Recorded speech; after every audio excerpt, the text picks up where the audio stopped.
So the kitchen sink is one of the most expensive purchases of your kitchen. Now this is an area where a lot of manufacturers and dealers are looking to loot you, straight up loot you. So in today's video, we'll discuss how you can buy a good kitchen sink and make sure you don't get looted by all these manufacturers and dealers. Let's get started.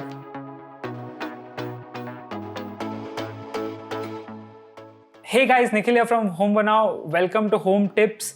In this video, I'm going to tell you how to choose a kitchen sink, what are the parameters to consider, and why you have to be careful when you're going about this decision. Let's get started. So from washing dishes to rinsing dishes to washing vegetables, all these things, it may not be a very, crazy technology, it may not be smart and all that, but it's one of the most important aspects of your kitchen. You will be using this every single day, multiple times a day. So what are the parameters to consider when you're buying a kitchen sink? Now the parameters to consider are materials, configuration. When I say configuration, आप कहाँ पे इसको रखेंगे, how you're gonna place it around the kitchen, what sort of different aspects are possible, how many kitchen sinks to have, the styles of kitchen sink, and finally the faucet styles you should consider when you're going about this purchase. The first thing I'm going to talk about is the material to use. Now typically if you have a granite sort of kitchen counter, then one of the best materials to use is simple stainless steel. It's a very popular material to use. It can be easily upgraded, improved. It's going to last you for a very long time. It's not noisy, it's not pervious, it does not rust, and it has a beautiful chromium sort of finish if you buy the right one. Now the best part is because it's completely corrosion resistant, you can be ensured that your kitchen sink is going to last you for a very, very long time. Now the second thing is it's very easy to clean because stainless steel, pretty much no material sticks to stainless steel. The issue, however, is stainless steel can scratch very easily. So I mean, over time, right, it looks very shabby. And when you drop items in it, right, it makes a lot of noise. So that is one thing to consider. The next material to think about is a cast iron kitchen sink. Now this particular kitchen sink looks absolutely beautiful. The advantage it has over a stainless steel kitchen sink is that it makes very little noise. The vibration and the noise is very less when you compare to a stainless steel. The added advantage is that you can buy this cast iron kitchen sink in a lot of different colors. Next, let's talk about composite kitchen sinks, which are, sort of polymers and materials which have been developed by man. Now, these are basically combinations of quartz, granite, and different materials like that.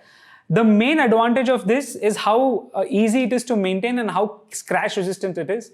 And another advantage is that you can do it in any sort of color. You can do it in speckled color, you can give a very single solid color. I mean, you have lots of varieties in this.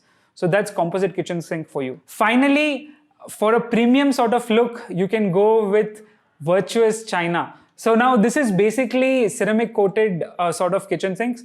Typically, this material is used in bathrooms. However, glazed clay material can also be used in the kitchen these days. Now, the advantage with this is how beautiful it looks, how maintenance free it is, and how scratch free it is. The issue, however, is that you'll have to just be careful when you're dropping, very heavy items on this. And finally, let's get into solid surfacing. Now, solid surfacing is pretty much converting the existing kitchen countertop and the kitchen sink into a single element. This can be done with materials like Korean, acrylic base, and different polyesters.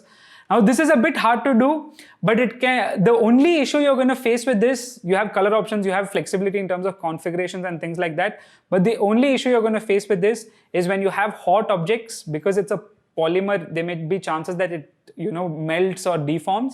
And when you have very sharp objects, it can start dinging. So you have to be careful when you go with a sort of formed kitchen sink. So now let's get into the styles of kitchen sinks which are possible. The first style is an undermount kitchen sink.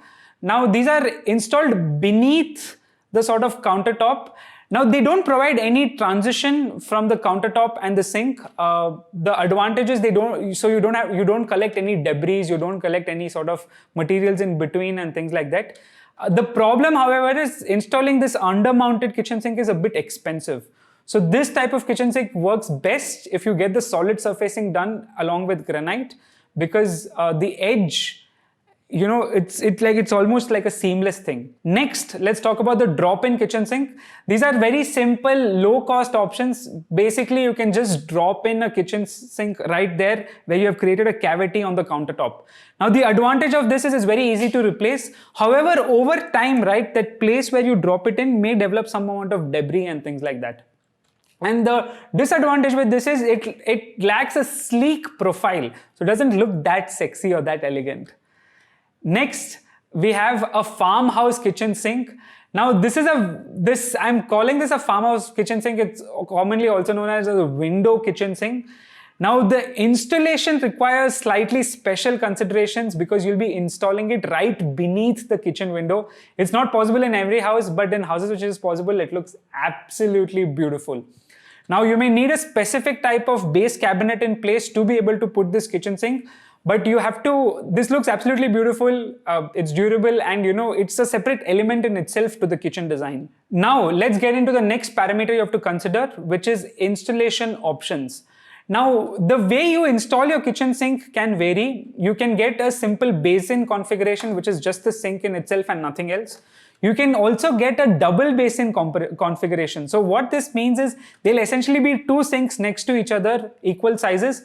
The advantage with this is you can, scrub or clean your vegetables in one place and maybe rinse in another place and things like that. These are two equal sort of sink configurations.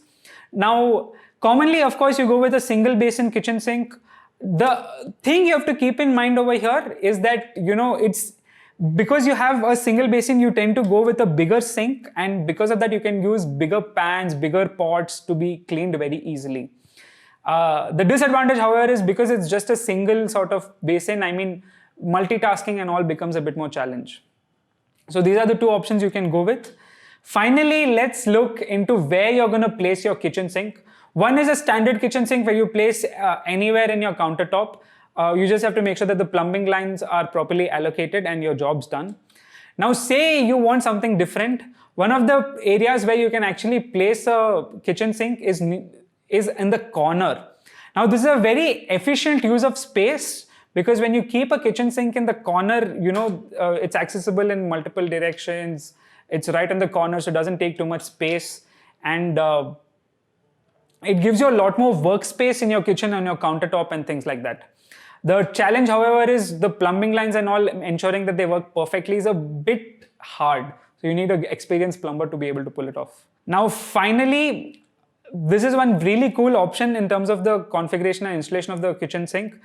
Can you have two kitchen sinks? So I'm not talking about a double basin kitchen sink, I'm talking about two separate kitchen sinks altogether. So depending on the size of your kitchen, if you have an island type kitchen, meaning you have a separate countertop right in between in the center of the kitchen, you can have a very small sink there. This is for quick washes and things like that. And of course, you will have a separate sink altogether in the kitchen. Now, finally, let's look at the last factor which you'll have to consider, which is the sink faucet. Now, the sink faucet also has seen a lot of innovation. You have showers, you have these sort of pipes and tubes and, a single faucet which can be moved around and all. So let's look at what all options you have. The first thing you'll have to keep in mind is the finish of the kitchen sink. So these days, of course, chrome option is common, the very shiny, polished sort of chrome option. However, you also get brass, you also get brushed metal options. Do look at them because some of them look really sexy. Really sexy. Now, next, let's look at the height of the faucet which you want.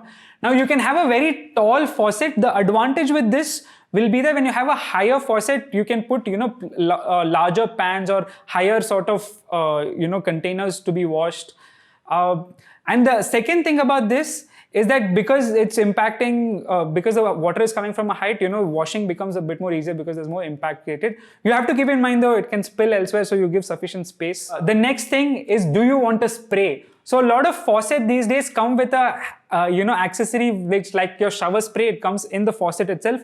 So this allows you to do proper cleaning and proper rinsing of the kitchen sink itself, of the different pots or things like that which you have in mind. So, your spray is a very good option which you should consider. Now, finally, do you want hot and cold controls or just want cold control? So I think that it's good to go with both controls if you have the budget. Because, think about it, right? Say you want to quickly wash something in hot water, or you want to rinse something in hot water, you don't have to think too much. You can just turn on a kitchen heater, maybe in a couple of minutes, get some hot water. So this is one advantage to keep in mind. If you do decide to go with cold and hot option, make sure you inform your plumber well beforehand, inform your architect well beforehand, so that they include, the pre-drilled holes and, pipe connections beforehand itself. And finally, while choosing the faucet, just make sure that you choose the right material of the faucet, because maintenance of a faucet can be a challenge. It tends to get water and stain marks. Hopefully, corrosion is very, very rare this time, but the corrosion is in terms of, salt marks and water marks and things like that. So buy a very nice material faucet which you can clean very easily. So this is all the factors you need to consider when you're purchasing a kitchen sink for your dream home. Now, again, you can go in detail and as more comprehensive as possible, but basically when you're speaking to your architect, speaking to your dealers, do consider these factors, do ask them these questions so that they keep you informed and they tell you about all these details. Because I've seen a lot of times that people just don't ask the questions. So you should ask some questions, you should ask some details and ask them these questions. Try to answer these questions even before you go into the discussion, so you make an informed decision and no one takes you for a ride. Thanks a lot for watching, guys. See you guys in the next video.